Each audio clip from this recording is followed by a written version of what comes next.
Today's second lecture focuses on missionary engagement and involvement, as well as social reform and social renewal in the late 19th century in American evangelical and American Christian life, I should say.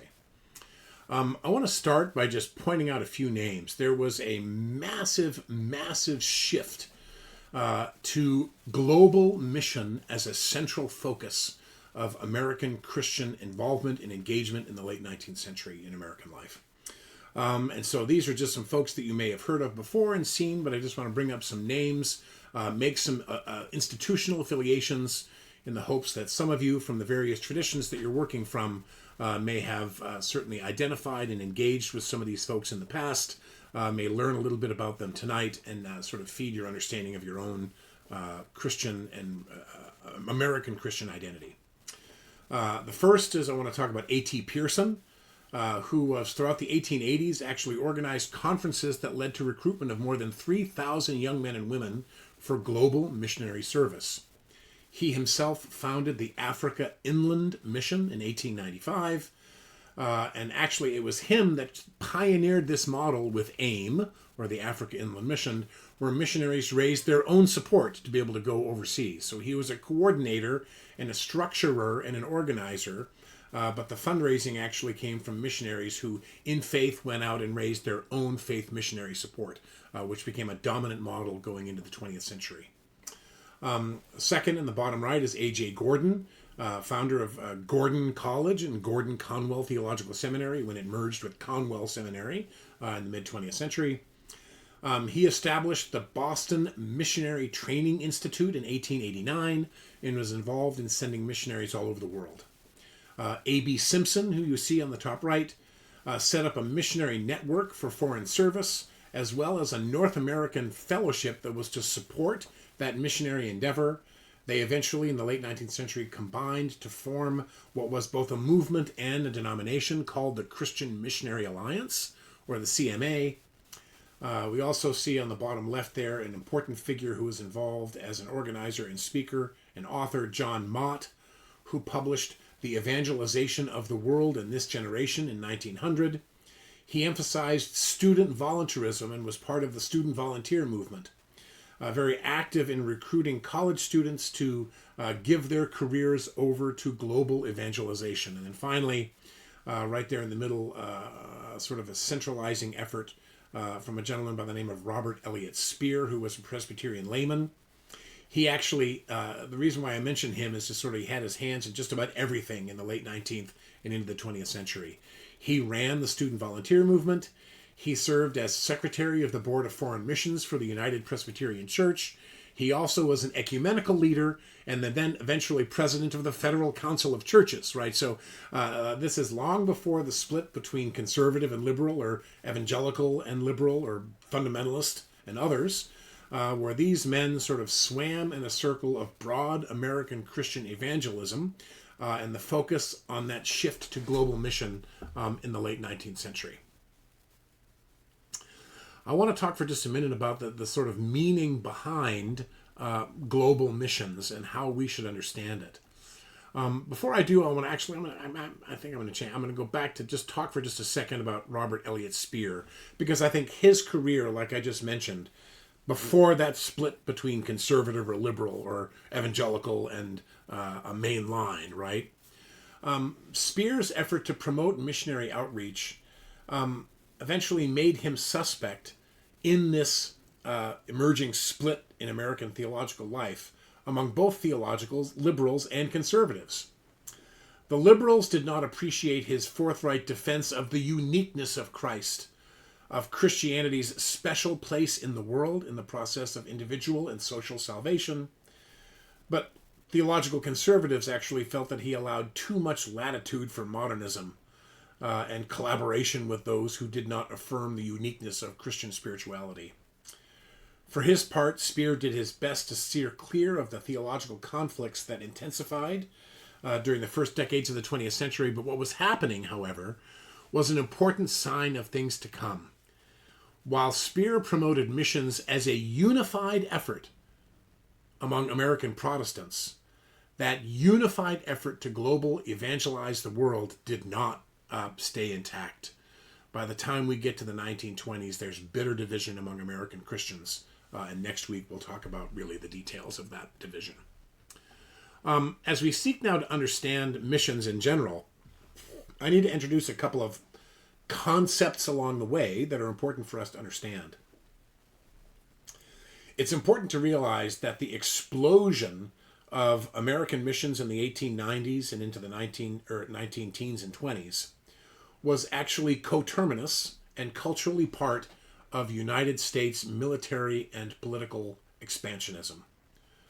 William McKinley, President of the United States, eventually led the nation to war versus Spain in the late 1890s for the control of the Philippines, and he felt that he was acting from both missionary and national motives.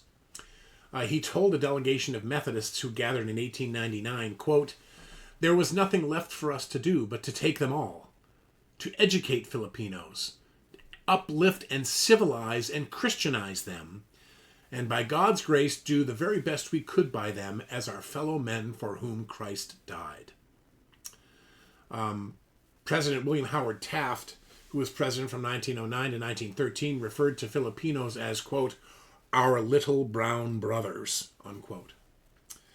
This leads to a brief conversation I want to have with you about the so-called role of American expansionism, American global missions, and the white man's burden. The White Man's Burden was a poem written by Rudyard Kipling that talked about the obligation of sort of white middle-class Americans from the West to civilize those around the world. The Philippine-American War in the late 1890s eventually prompted Mark Twain and some other writers and artists to speak out against those who advocated for American expansionism. If you look at this cartoon here on the right, this is Uncle Sam, right, who's carrying Aboriginals from Africa, and this is actually a British representative who's carrying Asian and other races on his back. They're carrying them up to the golden statue of civilization, and they're walking across the stones of barbarism and oppression, of superstition, ignorance, vice, brutality, right? Teaching these people what it means to actually be civilized.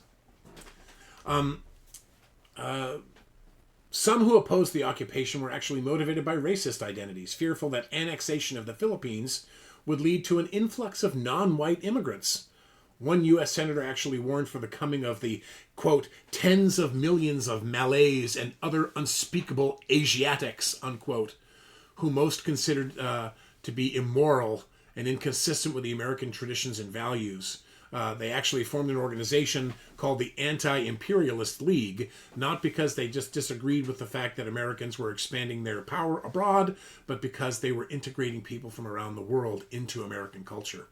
Very protectionistic, jingoistic, and racist. The conflict actually helped popularize the concept of the white man's burden, the notion that the United States and Western European societies had a duty to civilize and uplift the other races of the world. One U.S. senator from Indiana declared, quote, "We must never forget that in dealing with the Filipinos, we deal with children," unquote. The Philippine-American War also paved the way for migration from the Philippines to the United States. Shortly after the war, Filipino immigrants began arriving in the U.S. as students, U.S. military personnel, or farm and cannery workers.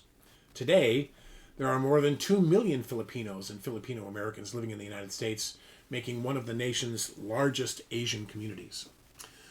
So this is one of the reasons why missions has a somewhat troubled past in American and American Christian life, is because the global expansion of Christianity and its message was coterminous with American culture and political and military expansion. While many self-consciously adopted the white man's burden to civilize the world, others very much saw themselves as committing to the practical needs and necessities of people around the world, regardless of cultural backgrounds. But today's missions, actually, especially even in covenant life, looks a lot different than it did a century ago, largely because some of those notions of cultural and civilization superiority no longer color the mission movement. At least they shouldn't like they used to. The other thing I want to mention quickly is the participation of women actually on the mission field actually expanded broadly the role that women could play. Many American denominations still did not ordain women. Most did not in the late 19th century. But eventually, women themselves formed the World's Missionary Committee for Christian Women, which was a part of 41 missionary societies that supported more than 1,200 female missionaries. And while on the mission field, they exercised authority, they engaged in public speaking and preaching, they had institutional leadership, things that they never could have done in the United States at the time, which shows a little bit about the sort of cultural set of opportunities that arose in the context of missions that didn't exist at home. Before we're done here, I want to talk a little bit about the World Missionary Conference in Edinburgh in 1910. It was preceded in 1900 by the Ecumenical Missionary Conference in New York, where more than 200 missionary agencies were gathered, actually addressed specifically by President William McKinley. But in 1910, more than 1,200 delegates arrived in Edinburgh, Scotland, and it was a landmark event in the history of Protestant mission history. Representatives from across North America and Europe, representing Protestant and Anglican missionary societies, notice not Catholic. The primary goal was to discuss the state of Christian missions worldwide and to coordinate efforts to evangelize all non-Christian regions of the world. At that conference, they actually created 8 commissions: carrying the gospel to the world, the church in the mission field, education in relation to evangelism, mission training, relationship between missions and government, the church and social conditions, missionary cooperation and unity, and Christianity and other world religions, right? So it really was a broad cultural and theological engagement with the meaning of global mission. It was marked by an ecumenical spirit and marked one of the first major attempts at global Christian unity, focused on mission cooperation across denominational lines rather than focusing on difference and competition. It also organized and focused on strategic planning for evangelization. The conference prioritized, like we've said with the student volunteer movement, the evangelization of the world in this generation, emphasized on strategic planning, leadership training, and indigenous church development. The impact of the conference, I would say, had many different significant impacts. I think I wrote 4 down here. One was the birth of the modern ecumenical movement. Though originally focused on missions, the conference laid the groundwork for greater Christian unity as it directly influenced the formation of the International Missionary Council in 1921, the World Council of Churches in 1948. It also showed a shift towards indigenous leadership. The conference recognized the importance of training and empowering local, non-Western Christian leaders, though full decolonization efforts were actually decades in the future for American missions. It also led to coordination across denominations and organizations, and its legacy in global missions was a foundational missionary event in modern thinking, continuing to influence contemporary Christian missions, interfaith dialogue, and global church collaboration after that. So the importance of that movement, I think, cannot be overstated in developing the ecumenical movement that runs into the 20th century. I want to talk for now a little bit today, before we're done, about moral reform in society. One of the key moral reforms was prohibition. Just as Christians had been active to win freedom for the slave, so now after the war they exerted great efforts to free the nation from slavery to alcohol. Those were words of Mark Noll. Religious opposition to excessive drinking actually had begun in the early 19th century, at a time when Americans were actually beginning to drink much more than they had previously. Lyman Beecher expressed his opposition to drinking because it harmed, quote, the health and physical energies of the nation, unquote, as well as, quote, the national conscience or moral principle and national industry, period, close quote. Which meant that not only do you not behave like a Christian when you drink too much, but you're a lousy employee and you can't advance industry and business. Recent immigrants needed to develop, according to him and others, the self-discipline and communal Christian values and discipline necessary to expand industry. The goal was to bring small-town values to the city and the virtues of hard work and middle-class personal and social and family development. It's in this context I want to talk for you just a minute about the thesis of a book that's not very long. You can read it pretty quickly if you're interested in this particular period. But it's actually a study of revivalism during the Second Great Awakening, actually, in upstate New York and Rochester, New York. It's by Paul Johnson, called The Shopkeeper's Millennium. And in it, he actually argues that evangelical revival in Rochester was not just a religious movement, but a response to profound social and cultural and economic changes caused by early industrial capitalism. He contends first that the revival was closely linked to the rise of a new middle class, especially shopkeepers, artisans, and entrepreneurs, who embraced evangelicalism as a way to enforce moral discipline and social order among the disruptive effects of industrialization. Second, that religious revivalism served as a tool of social control. It was actually used by emerging business elites to bring religion, sobriety, discipline, and family stability to their employees, which aligned with a new capitalistic work ethic. And finally, he argues that workers and artisans actually initially resisted revivalism, but were eventually pressured and or persuaded to adopt evangelical values as part of their transformation of labor and class relations in American life in the 1830s.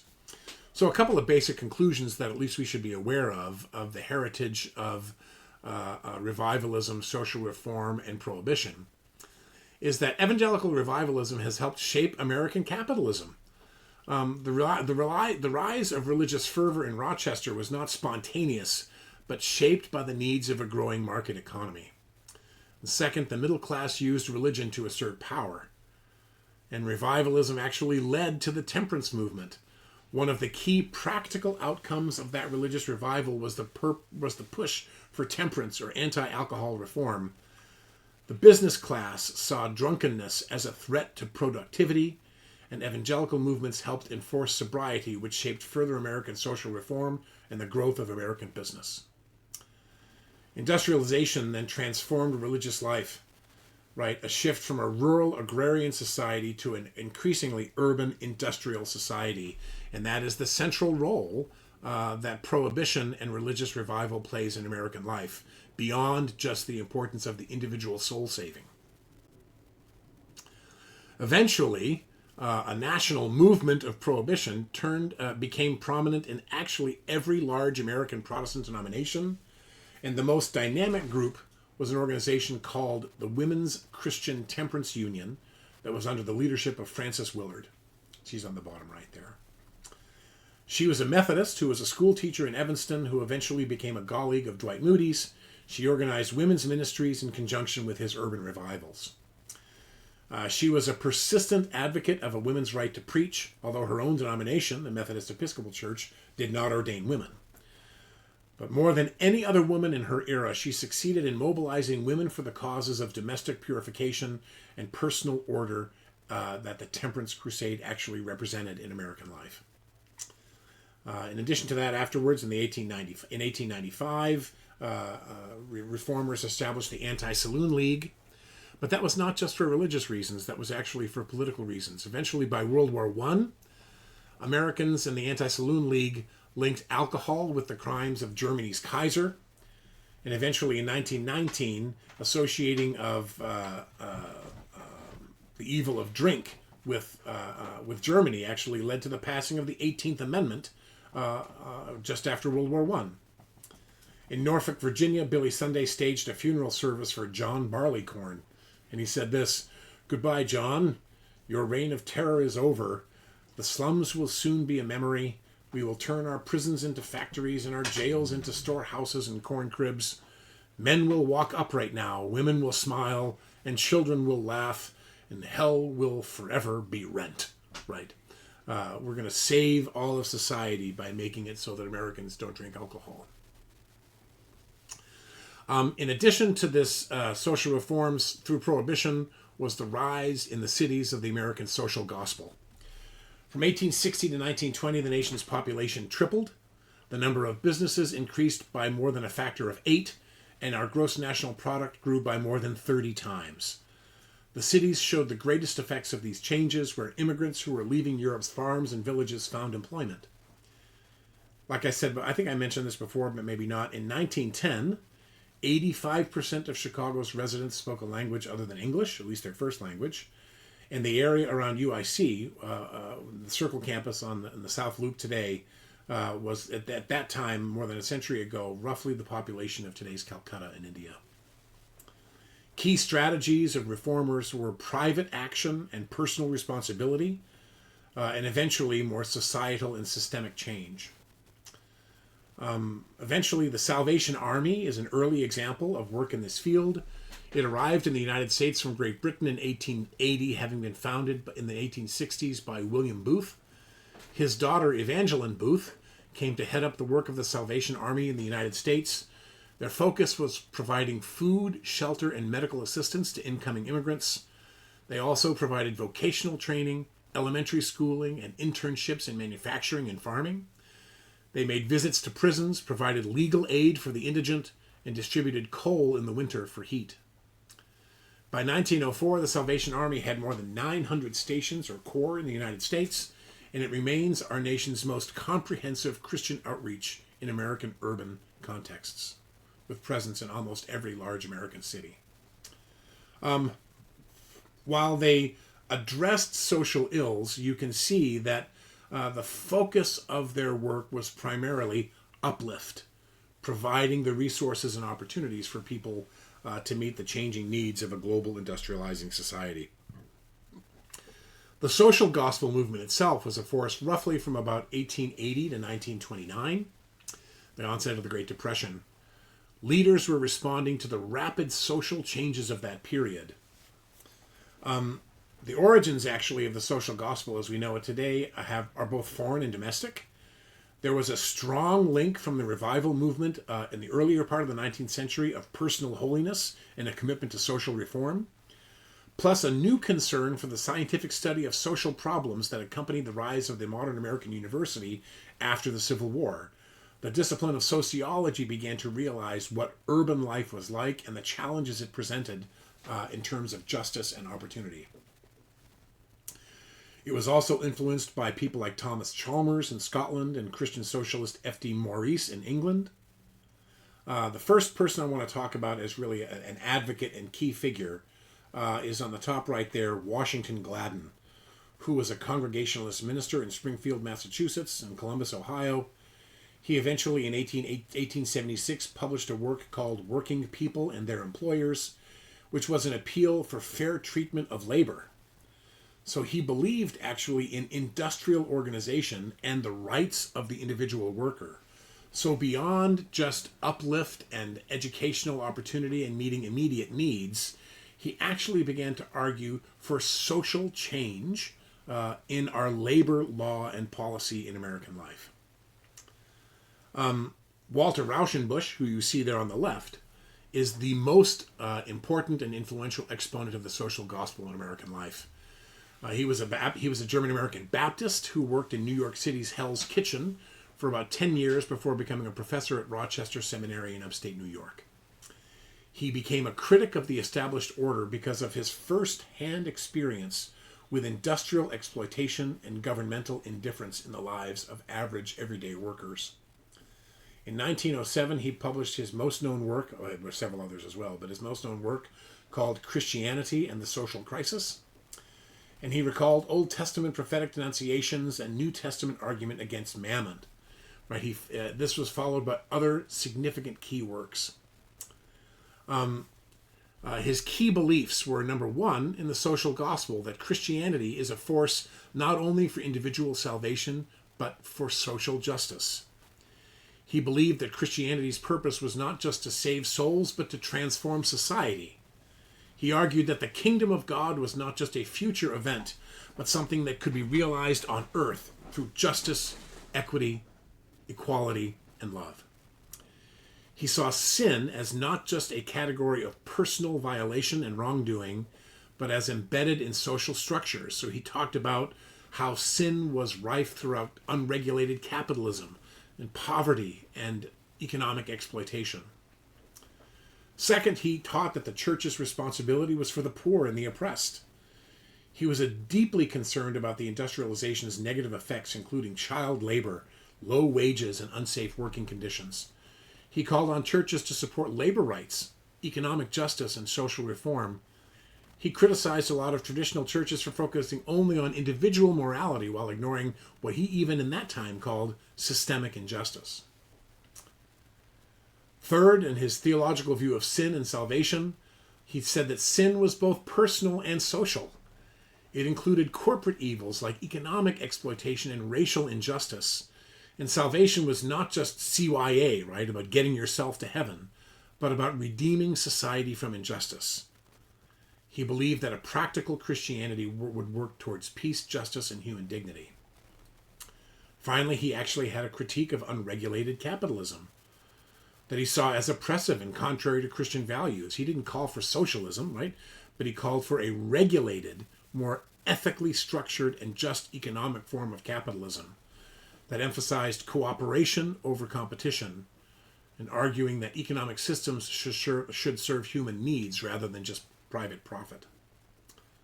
And finally, you can see in his teaching a very practical emphasis on the teachings of Jesus. Jesus was a social reformer whose mission was to challenge oppression and injustice. He focused his comments on the Sermon on the Mount as a guide for social ethics and activism.